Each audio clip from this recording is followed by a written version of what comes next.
في نوع من الجرائم في القانون المصري ما بيرحمش فيها.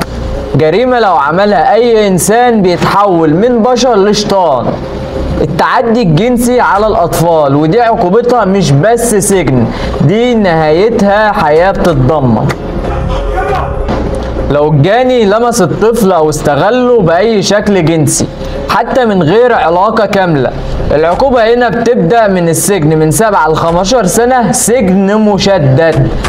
ولو حصل فعل هتك عرض مصحوب بعنف أو الجاني كان مسؤول عن الطفل زي مدرس قريب من الطفل أو شخص له سلطة عليه، العقوبة هنا بتوصل للسجن المؤبد. أما بقى لو حصل اغتصاب لطفل فدي جريمة عقوبتها الإعدام، لأن القانون هنا بيعتبرها انتهاك لإنسان ما يعرفش يدافع عن نفسه.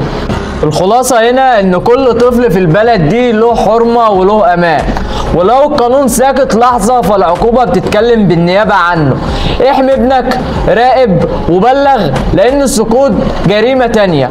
اعمل لايك وفولو، خلي الفيديو يوصل لغيرك. سلام.